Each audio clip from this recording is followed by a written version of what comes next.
Hey, welcome to Trap Souls Podcast. We're here with another Beyond the Spirits with Chris Boggs, the Mortician, out of Pennsylvania. How you doing? What's going on, guys? Good to be here. Thanks for having me. Hey, thanks for coming on. Always looking for special guests, and you got your mug as always. I mean, Got tea tonight, not coffee though. okay, yeah. I always enjoy reading all your posts, the daily coffee conversations. They bring light into your day, I guess you want to say, make you think a little bit. Oh, So that's absolutely. one reason we want to invite you on. Plus, Mortician, Paranormal. It's a lot. I mean, I do have a friend that is a mortician, and I'm going to say this straight up. I'm not kissing your butt or anything, but you guys are a special group, very special. The type of people you are. That kind of sounds bad, but the way you are. I mean, it's just you can't teach that. I mean, No, it is truly, and as corny as this is going to sound, it is truly a calling. You see some people that get into the profession, and I call it profession because it truly is that we're a group of professionals. It's not an industry or anything like that. It is a true profession that you can spot the guys that get in there, or even ladies that get in there for the wrong reasons. I think it's just, oh, I'm going to wear the nice clothes and drive the fancy cars and stuff like that, and that's not what it's about. You know what I mean? It's really about helping others and serving people in like their darkest time. I mean, like I said, you're special because it's for you to do something and make it about someone else. I Hmm. mean, it's about the family. Yep. Again, like you say, there are people that do it for the wrong reasons. In any field, that's the same way. But in your field, when it's the most, I don't want to say horrific time, but most devastating time in their lives, and you're making it about them making them feel comfortable. I mean, it's amazing what you do, and I just want to put that out there because that's all I'm going to say, like about that stuff. But um, And I appreciate that because a lot of the times, that you hear a lot about first responders and all like that, but no one ever talks about like we classify ourselves in our circle. We're the last responders. yeah, You know what I mean? Most definitely, yes. And there's times where you come home at night and you give whether Skylar's already in bed or something like that, you go in and you give her an extra hug or something. You know what I mean? Because it's been one of those days and you've dealt with one of those types of cases. And if I go through, I explain to people that whether they're interns or apprentices that I work with, and I explain to them if we go through a service and the family really from after the arrangements to them coming into the funeral home, if we're not seen again, then we did our job. yeah, It's not about us. We're not there to be stars. It's not about entertainment or shock value.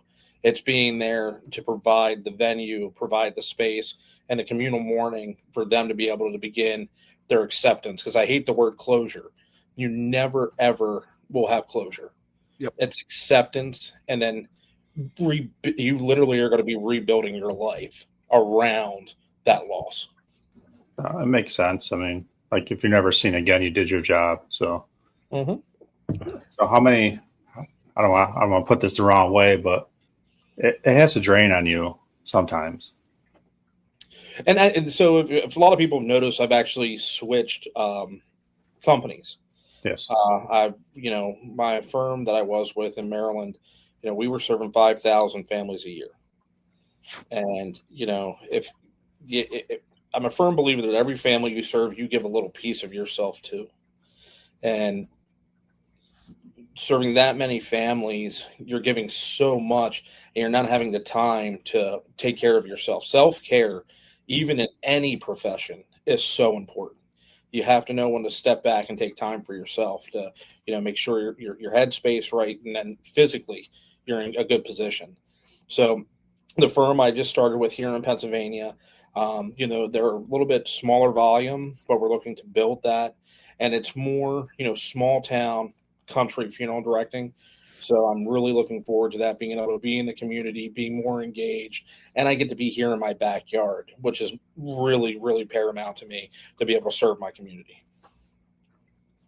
Yeah, you talk about like self time. I mean, we just talked about before we came on about your weekend, uh, taking the time out and how it's draining, but you still do it for your family. Oh, absolutely. Absolutely. That's one of the things with Skylar. It's like that, with the paranormal, with her channel and everything that she's trying to do, it's supporting her because that's become like a daddy daughter thing. And that has really, that's just something I really look forward to and that I value. And it's, if you only get 4 hours sleep, you get 4 hours sleep, but it's not going to be an all the time thing. And I just don't want to have that. I only get one chance to be a dad, Yes. and I want to make sure that when I put my head down on the pillow at night, just like with work, I can put my head down calmly and easily and not have any worries or regrets. Because I see it every day, man. Life is very short. Enjoy life. 100%. And just to go on with that and everything, when like we first started and everything, you guys popped up on our radar and everything, and just me as a father, I instantly fell in love with it and everything that you sit there and allow Skylar to go do this at 9 years old and everything is like that's just downright amazing. And seeing how well she's been doing and everything is just kudos to you guys and everything. You've been doing an amazing job to sit there and support her and everything. You're doing excellent. I mean, you figure she really started going full force either May or June. It was May or June. And, it's been a rough road for her. People have given her a ton of crap. I'm sure.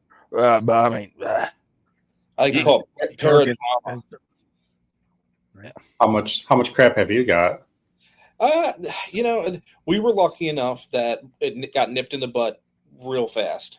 Okay. And because a lot of people that have actually been able to investigate with Skylar has explained, like,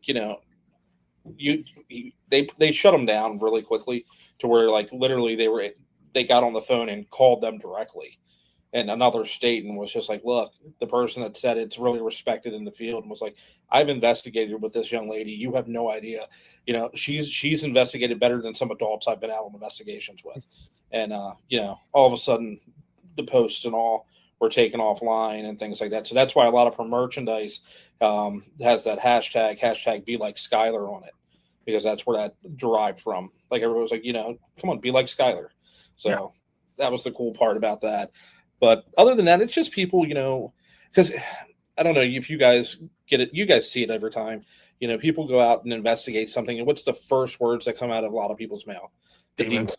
You know what I mean? Oh my God, this is demonic. This is that. This is that. I do my due diligence before we go out on an investigation, figuring out where she's going, what we're going to do. Like, I helped a local paranormal group out doing a private investigation at a residence, which we didn't know anything about or what we were going to deal with. So obviously she didn't go on that. You know what I mean? So my wife and I are never going to put her in a situation that we would deem would potentially be dangerous. And you can run into anything anywhere you go. Don't get me wrong, but I'm not going to go find something that has the history of having something nefarious there to put her in that situation. Something truly off the charts and stuff. Yeah, no. And people are just like, well, she's too young to be doing it. You know what, man? Everybody's got to start somewhere. Everyone's got to start somewhere. And here's the thing. If we aren't teaching the younger generation and the next generation of paranormal investigators, they're going to learn from YouTube, people on TV and things like that. Don't get me wrong. Everybody's not bad on YouTube, but as well as I do, there are certain avenues that it's just, no. What are you guys doing? Yeah. And we don't do that. Man, I'm on YouTube. Come on, dude. You're the one who's So are talking. we. I know. You're on YouTube right now, so I don't know what you're saying. But without saying names, you guys know who we're talking. I mean, those groups, those teams that are just like for more of a shock value than actually getting out and investigating. Investigating and trying to truly understand the unknown and everything, and bring hopefully proof to it. Which, I mean, we all know there's something and everything, but you're trying to sit there and try and bring it to more of a scientific realm that, hey, there is true hardcore evidence. Yeah, we've done everything that we can do to try and explain it, but we still can't explain it. You know what I mean? We get to those points. Because, I mean, there's been times we've gone out to locations and it's just like we 2-3 hours later, it's like, Yeah, we've got absolutely nothing. You know what I mean? But you know what? It happens. Mhm. Yes. Not everything is paranormal. And I think a lot of people, they go out and they're like, well, if I made the trip out here, something's going to have to go bump in the night. You know what I mean? But it's not what it's about. No. No. I mean, we just did one. Nacho and I just did one last week. I mean, it wasn't until what, 3 in the morning? 2, 3 in the morning. Nothing till then. I think you just posted that video not too long ago on your YouTube. I watched that today, wasn't it? I think where you Yeah, I guys think- were doing that. Yeah, the estates. Finally was like I think you guys said around 3 in the morning that you start getting a lot of communication through the estates method and stuff. Yeah. But I mean, again, like nothing from 6 till 2, 3 in the morning. Then the last hour made our night. So And everybody was ready to go to bed, and I'm like, "Look, we're not going to bed yet. We got to try this at least. We haven't done this yet." yeah, and it worked out. I mean, the dice game was fun. I think I'm buying some dice for Madison, so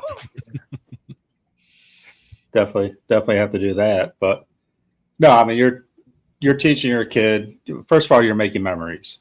Absolutely. That's the most important part with family. I had a friend who grandmother just passed away. I'm like, the one thing that never dies is memories. So Yeah, that's all you're going to have left. You know what I mean? Mhm.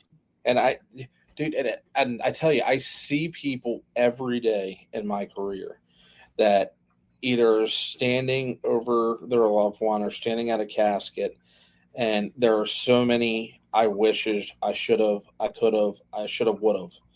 And, you Mhm. know, I do not want to live my life that way. no, You know what I mean? No. When I said it earlier, life is short. Enjoy the time that you have, because that's one thing we can't do. We can't make more time. Time is a valuable thing. And I think that's where a lot of, even when we do paranormal investigations, it's sitting there and, trying to figure out, what happened. Why are you still here? Is it truly unfinished business? Is it truly, what's happening? Those types of questions. And Skylar, coming from, a funeral background, because she goes to the funeral home and stuff like that with me. And it's so cool to hear, like, even when we take one of our friends, like if we go to Sachs Cover Bridge or something like that, listening to them investigate, because it's questions I never would have thought of. What's the first question 9 out of 10 times that comes out of all of our mouths as soon as we walk? Can you give me your name?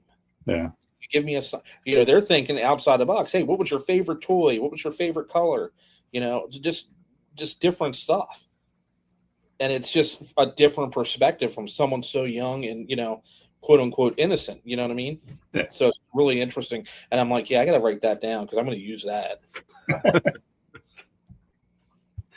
no. My daughter, I think she started around 12 with me, and again, like you said, different conversations. Mhm. Like we went to Trans Allegheny, and we're again asking her, "What's your name? Why are you here?" And she just sits down in this one room that had a whole bunch of toys. Hey, you want to play with me? Exactly. So yeah, I mean, you don't think about that, and the different mindset, and it goes with kids, women, guys. When you're investigating, all different, because everybody can relate different to different people. So Different perspectives, different points of view. let's get into how'd you get into the paranormal world then? Oh, man. Honestly, when I was probably, 16, 17 years old, just going out back, old urban exploring and all. I lived in Maryland. We used to go places like, what the heck, it was an old state hospital down in Prince George's County, Glendale. And it was an old TB hospital, stuff like that. Found out after the fact it was, private government property. Found that out the hard way, by the way. Yeah, that was interesting. And I'll never forget that first experience. So it was me and 3 friends, and we got there, and we had to park down by like a utility like shed bunker type place, and it was very much like Penhurst. So they had like the doctors' residences were actually there on the property. There would be like dorm rooms and things. So we were coming around this corner, and we're still out in the like main courtyard, and we're walking up toward the hospital. And all of a sudden, we just see two figures, and they're walking toward us. And I'm like, oh, we didn't have flashlights on or anything like that. I'm like, crap, is this security? What is this? Well, all of a sudden, these two figures just dart into one of the residences. So I'm like, all right, somebody's messing. Let's go check it out. So it's about 20 feet. We get up there, or about 20 yards. We get up there, and there's only one main entrance because they cinder blocked the windows and things like that up because people were breaking them and things. So there's only one way in, one way out. Nobody was in this place.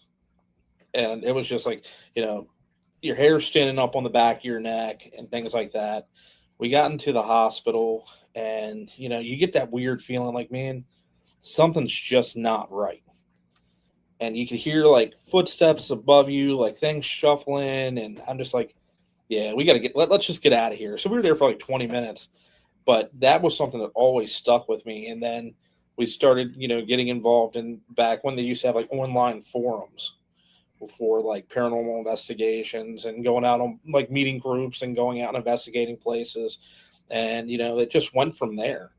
And then of course, watching, like Jason, Grant, all those guys, really paved the way for, us to be able to go out and start doing things more. And then, as Skylar got older, introducing her to, at the time it was Destination Fear. And then next thing you know, she was like, it was like in March one year, about 2 years ago. She was like, hey, can we go do that? I'm like, what do you mean? She's like, can we go ghost hunting? I'm like, well, I'm sure I can find something. We live, 20 minutes from Gettysburg. And then we found like some, organizations out there that you can go that they own properties and do investigations and all. And then the rest is history. Just started going to Paracons, events and things like that. And then finally she's like, I want to start doing this. I said, if that's what you want to do, I'll do it with you. Let's go. And here we are. Oh, that's cool. I mean, it's so hard, like with family, just trying to find something to do, because our kids are, what do they do now? They just go on their phones. I mean, I get it. She's 9 going on 30. Don't get me wrong, but yeah, it's one of those situations to where I hope that, this will always be our thing. But she could wake up tomorrow and be like, Dad, don't even drop me off a block away from school. I don't want my friends to see me with you. You know what I mean? So it's just like enjoy what I have now and then see where it takes us. Yeah, you gotta enjoy it. So Donna's on, Anime's on. I have to have Anime on sometime. I got to hear her stories. But if anybody has any questions for the mortician or us, I have it. Try not to do it an hour in like we usually do. So bring questions early. No, I said my daughter does this with me. I think a lot of people ask why so young. And I said it's not about the age, it's about the maturity level of the kid. Yes. So age is just a number. I've seen 16-year-old boys, which we know they're terrible. That is a 16-year-old boy. Like the maturity level is not there. They're going to be running around doing stupid stuff. But my daughter's pretty mature, and she does a very good job. And she's one of the few I do trust in my group that do this method. I'm like, she's not going to put the headphones on and say murder, death, kill every 5 seconds. So she's only going to give what she hears. So we had, it's funny you talk about like 16-year-old boys. So we were down at the Gettysburg Battlefield Bash back in July, and we ended up meeting up with Stephanie Pitts from Haunted Havens out of I think she's out of like Ohio or the Midwest somewhere. And she had her daughters. She has 3 daughters. So Skylar met them, and we were at Sachs Bridge. And I mean, the bridge was packed. It was the last weekend of July. There was like so many people there. And all of a sudden the bridge just like cleared out. And it was us, and there was there's a group of like 5 teenage guys sitting at the end of the bridge. So, now my dad mode, my spidey sensors are kicking on. I'm just like, watching my 6 and stuff.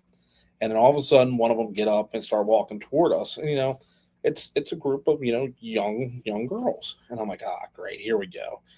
And the guy comes over and he goes, hey, can we come over and hang out with you guys? Like, we think it's cool what you're doing. So now you've got, a 7, an 8, and a 9-year-old girl teaching these like 16 to 18-year-old guys like how to use dowsing rods and how to use the equipment. It was the most epic thing I'd ever seen in my life. It was freaking awesome, man. We have one question here, well, maybe two. One question: have you ever seen anything creepy while you're working late at night? So I would assume you're asking like about at the funeral home or something like that. And my train of thought has always been that nothing traumatic happened to the person at the funeral home. They passed away elsewhere or somewhere else. I've never had anything where I felt uncomfortable or uneasy, anything like that. No. I think that why would you want to come hang out with me? You know what I mean? You probably want to be back with your family, or even for some reason back at the spot where something may have occurred where you may have passed away at. Now for me, when I pass, you better believe I'm going to be watching that funeral director, making sure they're doing what they're supposed to be doing. You're dotting the I's, crossing the T's, watching their P's and Q's. But no, nothing crazy, nothing like that at the funeral home. I mean, that's what I'm a big. I mean, you can say it too, like graveyards. I'm not a huge believer in graveyards being haunted. Yeah, why would you want to hang out there? I believe your energy passes when you die. So why would funeral homes or graveyards be haunted? But could it possibly they come and say thank you to you for what you did also? That could be a possibility. I think that there are times where people are tied to locations. So if you have like our funeral home has been in its location that I'm at now for 95 years. Do I think that maybe the original owners may have a tie there? Absolutely. Because you got to realize funeral homes were just that. That's where the term funeral parlor comes from, because the family would live upstairs and they would lay out the decedent in their front parlor of their home. So that's where you get the word funeral parlor. And they constantly lived there. So, that was their life. That was everything. And even for us, just because I'm not there and I'm able to come home now, I'm always on call. You know what I mean? So we're not physically tied to the building, but back then they were. Those guys couldn't even go on vacations unless they would have somebody come in and cover their funeral homes, because they didn't back in the day. They didn't have beepers, they didn't have cell phones. They had party lines, and somebody needed to be able to be there to be answering the phone. Yeah, for our small town and everything where Broadwell's located, so like directly behind, almost diagonal from Broadwell's funeral location is the last remaining standing funeral home that's actually been in the town of Felicity the longest, is the McIntyre Funeral Home and everything. And the current owners still live upstairs. Yep. And everything. And that's how a lot of people are. The small town funeral homes are still like that, especially if they're not corporately owned. Mm-hmm. There are giant corporations that come in and buy a funeral home and just buy the name. But then the family does not really, they're not operating it. They're not owning it. Some family may stay on as an employee and for face value, but all the ownership and the decisions are being made, somewhere in another state by somewhere else that doesn't even know, the neighbors in the community. So it's definitely, it's a different beast now when it comes to funeral service, but it's definitely, an amazing profession, Most definitely. There's a lot of sacrifice. There's a lot of give and take. Before I went in and, went to mortuary school, there was a conversation I had with my wife, and I explained to her, I was like, if we do this is going to be very demanding. And it's pretty much, there's going to be times where we have to stop whatever we're doing and I got to go. There's many directors, there's colleagues of mine, if they go out somewhere, they drive separate of their wife or, their husband in case they get a call. They've got to leave. Birthday parties, there's been many times on Christmas morning, because that's whatever. But that doesn't stop just because it's Christmas morning or it's after 5 p.m. So it's really you're all in or you're not. Well, just not you, your family. I mean, Yeah, exactly. They may not be being compensated as an employee, but they're part of the business. Nacho, you've been kind of quiet over there. Got any questions? Actually, I do.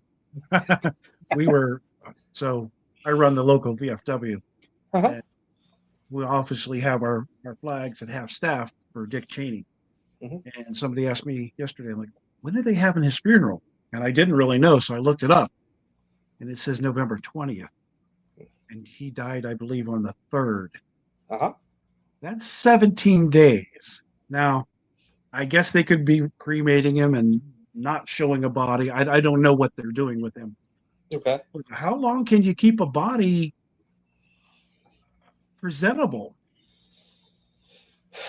So there are many different ways to answer the question. If you look at Lenin out in Russia, he's re-embalmed either every year or every X amount of years. They actually re-embalm him to preserve his body. So, it's when you embalm someone, because I'm assuming if it's not going to be a memorial service where he's been cremated and just the cremated remains are going to be present, he's going to be embalmed, and they're going to keep a very close eye on him to make sure that if any part needs to be retreated, if anything needs to be topically treated, things like that, so he remains presentable.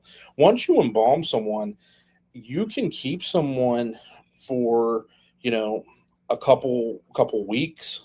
It all depends on the cause of death, and the skill of the embalmer. Because I've seen some people that can embalm great, and I've seen some people that I'm like, please never touch instruments again. Please just do us a favor and just go make arrangements. Do not come back in this room.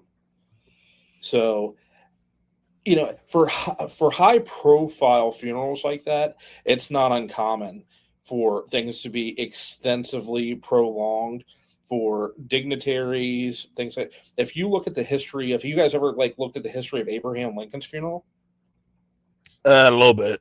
Yeah. So Lincoln was taken on the train multiple places, multiple states, and viewed. Now, back then, they were embalming with arsenic, which was extremely, extremely dangerous, but it got the job done. Because when Abraham Lincoln and his wife Mary, after they lost their son, they would actually go to the grave, and the sexton, the caretaker of the cemetery, would open the grave, and they would sit in the rocking chair in the tomb and rock their son. And he was embalmed so thoroughly that he was still in good condition for them to be able to do that over an extended period of time.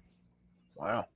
I didn't know that part. I seen it was like this one TV show documentary part and everything where Lincoln and a president like a couple years before him and everything done seances and stuff there at the White House. Trying to talk to his son. Yeah. Yep. Yeah. The Mary was big into belief into the afterlife and paranormal and stuff like that. Same thing with Harry Houdini's wife. Yes. That was huge with them trying to, and that was one thing that he had told Bess is they had a key word that this is how you will know it is me. I will give this word, and I don't believe she ever received that word through any seances. No, they didn't and everything, and I know people's has mixed feelings on like those adventures, but they done it like close to the anniversary and everything. They're at the Winchester's house and everything. Supposedly found his like long relative of his lineage and everything. Even brought him in and everything. Some of the evidence that they captured and everything there was actually pretty interesting and kind of makes you wonder if they might have maybe talked to someone that knew Houdini there or something. Because apparently, like they were sitting there saying, I guess Houdini went there numerous times and everything, practicing that stuff with him and his wife and stuff. Yeah. Just talking about like cremation and stuff. Do you see a more of a trend now Oh, into cremation compared to well, statistically, cremation is, again, it's going to rank. It's going to be your demographic area.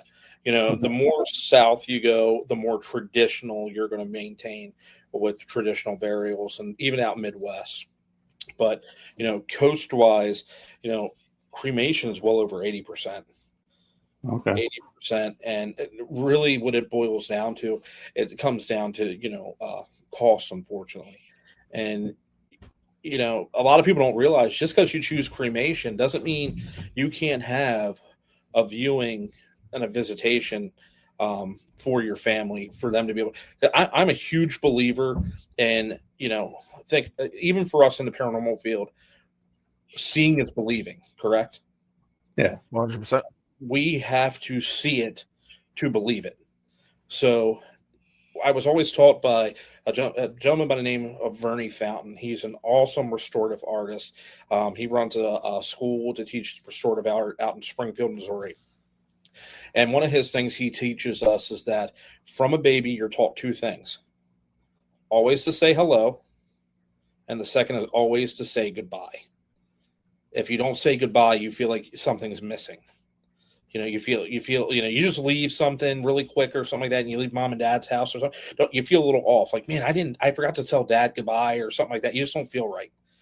And when someone passes away, having that opportunity to go in and see that person, even if it's for a brief identification, not a full blown out viewing or something like that, that aids in the beginning of the grief process, because it's a multi-step process. And I personally believe, and I have seen it, that where people forego that portion have what they call complicated grief, because your mind is saying, well, I never saw that person dead, for lack of better words, to process that. And I mean, there's a ton of psychology behind it, but cremation is just, it's taking off. Most people don't have life insurance anymore to be able to pay for funerals because they find it as too much of an expense and they don't feel that it's worth it. A lot of people don't realize that you can prepay your funeral and make payments on that. It's not something you have to go in and drop, $6,000 or $12,000 on. You can go down, put the $1,000 in, and then make monthly payments on it until it's paid up. And then you don't have to worry about passing that on to your kids or your wife or whomever you might be leaving that burden to.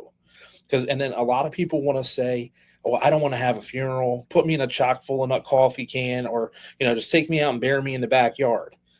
And people don't realize the funeral is not for you. It's for your family. It's for those people. Yeah. So I mean, we can go down that rabbit hole. That's a whole different perspective, though. No, you're right. It's about the family. It's because, I've been asked, getting older, what do you want? I'm like, really don't care, to be honest. Whatever you want, because it's about you grieving, not me. I'm gone. I mean, I believe being in the paranormal world, I believe our energy leaves when we die. So what you do with me after, I really don't care. I mean, I think that was one of the biggest things for me when, that really got me into the funeral industry. I didn't go into the funeral industry right away, but I lost my grandmother, who was an integral part of my life. My grandmother was like everything to me. And I was either 10 or 11. I may have been younger. And I'll never forget when she passed away, going to the hospital, and our family clergy was there. And he said, Chris, I want you to know something.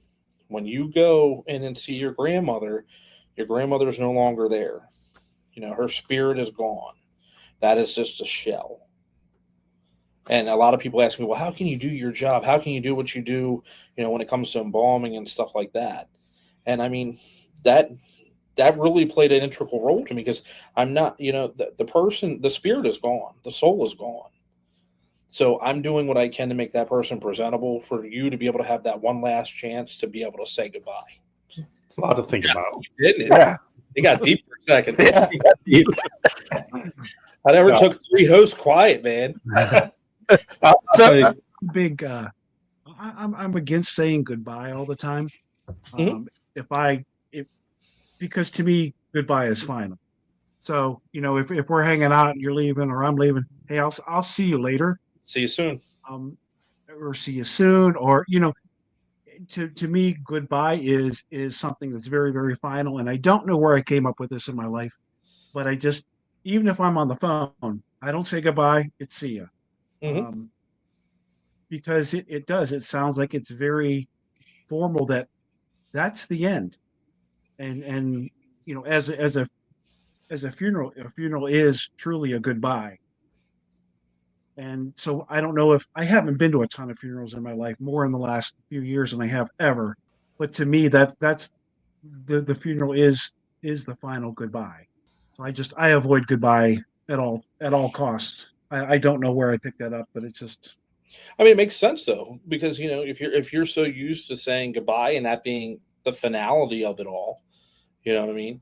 So it's even I've seen even clergy at the end of the service explain to people that depending on your belief and things like that, that if you don't believe X, Y, Z, this is goodbye.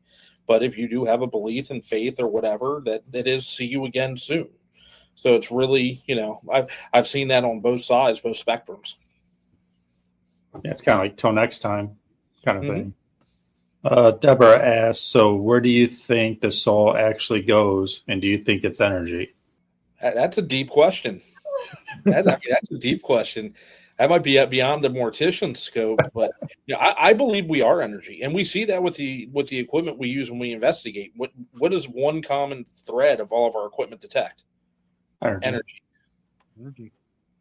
So I believe that we are our soul or whatever is energy, and whether it chooses to move on to a greater place or whether it feel that it need to stay here. I believe that there is an energetic field to our being and things like that for sure. I think there's been actually some case studies and done and everything. Like we do put off a EMF field on our own. We are on like a certain level and stuff, producing energy and everything. I mean, if like being in the first responder background and everything, there's definitely energy in us, and the heart's its own energy component itself and everything firing on its own and stuff. Because if our brain controlled it or we had actual control over it, we would done killed ourselves. But They say we only use a certain percentage of oh actually. yeah, 100%. Now like I believe that when we do our final breath and everything, that's when our soul leaves and stuff. Or the energy and everything, and where it goes and everything is basically going to kind of be on anyone's belief and everything. Like most of our team members and everything were Christians and everything,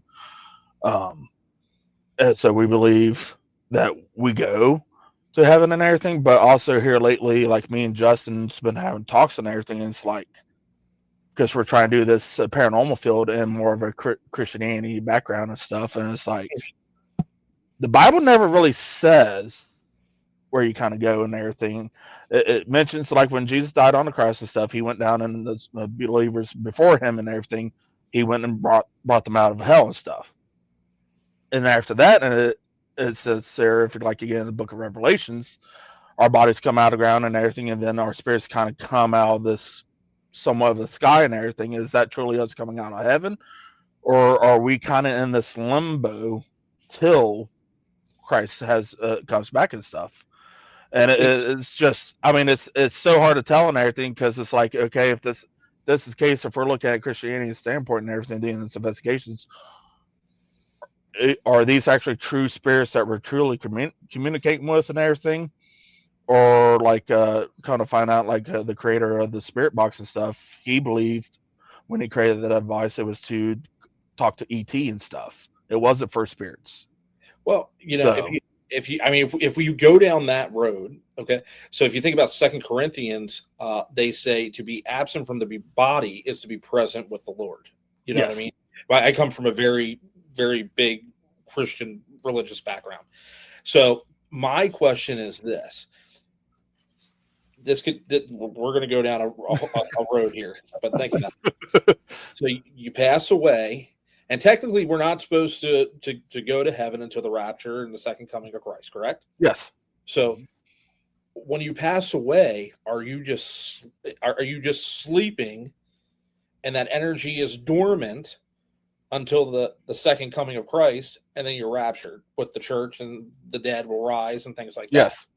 Or is it as soon as you pass away, because you're technically absent from the body at that point, you're then taken to heaven, or whatever your belief would be? Yeah. I mean, so it can go deep. You can digging into philosophical conversations and things like that in regards to the paranormal aspect, because if Revelation says the dead and Christ will rise first, correct? Yep. When the first trumpet sounds. So at that point, then the dead now are technically not there. Yes. So where are they? Don't know. Right. Because that was a really good question and everything, and it's just like it kind of because this past couple weeks and everything. Me and Justin. Bet you didn't think we were going down this with a funeral director. There's a lot of open interpretation in it, and the biggest thing is all five of us could read something, and we could all get something different from it. 100%. What we need, right? It's what we need. It's not may not be the right thing or the wrong thing. It's just what is aimed at us at that moment. And you could go back and read it 2 days later, and it'll mean something totally different to you. And then how many times have we used it to be weaponized? Yes. You know what I mean? So I'm just going to say this. Are there different dimensions? I only said that. I just want to see if the cat ball goes off, to be honest with you. Because, last time it was. Yeah. Negative energy, positive energy. Okay, so AKA the soul, if we're going to call the energy sticks around or comes and goes, because something appears negative, something appears positive, so that's your point of view. So are we talking about maybe how negative energy reacts versus a positive type of interaction? I'm having trouble following. Yeah, I read I think it's more or less an everything. Why are we seeing positive energy and negative energy and everything? I think some of that would have to kind of almost deal with how that person was living and everything. Who were they when they was alive and stuff? I mean, yeah, I definitely agree. I think if you get a grumpy old man, that's just a grumpy old man, and especially I know me. If you come run across my grass, I'm going to be screaming at you, get off my lawn. So the same thing, I pass away in my house and people are out there messing around on my lawn. I'm going to be pissed off and tell them to get off my lawn. I think you get, you're not just going to, when you pass away, you're just not going to change and, I'm just going to be happy go, that is your fiber of your being. That's what you're made up of. That's not going to change even when you pass away. At least that's my point of view, my perspective of it. 100%.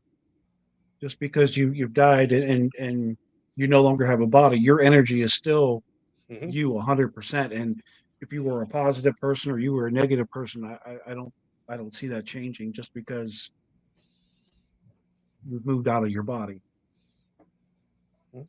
Yeah, and that goes back to people, to always say, "Oh, that person has a sweet soul or a calm, or not a sweet spirit," things like that. So whether you want to use the term your spirit, whether you want to use the term your energy, interchangeable. I think it's the same type of meaning there. Yeah. Everybody thinks that everything's negative. What do you think is what percentage of positive paranormal experiences have you had compared to negative? Because I believe most of our experiences are positive. It's just spirits.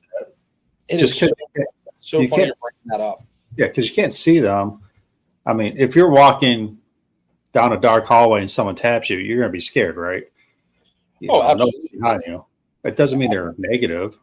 Well, I think and here's where we talk about, the difference of, fear being, taken off guard versus something nefarious and I refuse to play into the D word, but something evil. You know what I mean?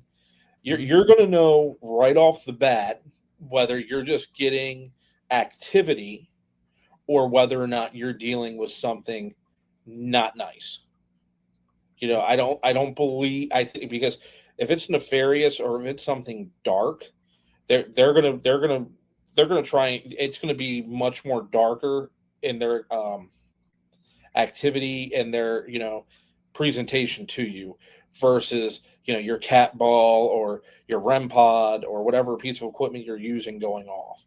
Most of the time, a lot of the stuff where I've encountered something negative has been through EVP work, because they're literally screaming at you to get the HELL out. You know what I mean? Versus trying to give you a message, from my perspective and what I've dealt with through different investigations. And it was funny that you mentioned that you bring this up. Like Friday night, we went and that hopefully by the end of next week, I'll have the video out. But we did the Jenny Wade house. We did a private there, and we collabed with Black Lantern Paranormal out of Gettysburg. And normally, anytime I have done Jenny Wade, it has been a very calm, welcoming, just peaceful, interaction. And we've got something completely different there, and we were all really taken back and surprised by it. So I'm really looking forward this weekend to digging into that evidence and going through the video and all that stuff. Because at one point it was like it came across the spirit box so we were in the parlor room where the bedroom was, where they brought the bed downstairs after her sister had given birth, and then the kitchen where Jenny was shot is right behind that room. So we're sitting in the bedroom on the floor, and we've got through the spirit box that whatever it was could not come into the room where we were, and it said holy, holy, holy 3 times. So that was very different than what we normally get at the Jenny Wade house. And we're like, well, what do you mean? And come to find out, one of the people that were with us, his name's Nick from Black Lantern Paranormal, had a piece of wood that was blessed by Father Bob from Nesper, and for him to carry and keep with him. So Nick said, I'm going to take this and put this out in the kitchen. As soon as he took those keys, and I cannot explain it, and put it in the kitchen, the activity inside that parlor was like somebody turned the light switch on to, vacancy, and it just went crazy. The EVPs we were getting, the stuff off the spirit box, the interaction on equipment, and we just can't figure out why that house is just like a magnet for supernatural in Gettysburg. It's insane. Do you think because people are there asking questions? Well, I honestly believe that whatever is there, because think about it. If you're in and somebody brought this, and it was a great point, the spirits that are in the battlefield, you can't go there and investigate in the evening. It's very frowned upon, looked down on to go take equipment out. So if those spirits see, wow, there's all these people going there to try and talk to me, I'm going there. So the question is, can they see that and they want to go in? Because we've had it to where on the spirit box, like there's one, I wish I could play it for you guys, but it's probably not going to hear it through the audio. I say, talk one at a time, please. And you can hear multiple people trying to talk, trying to get messages across. So I think it's because they do investigations, they open it to bring people in there. So people are like, I want to go talk. I want to get my message across. They're so eager to try to be able to express themselves.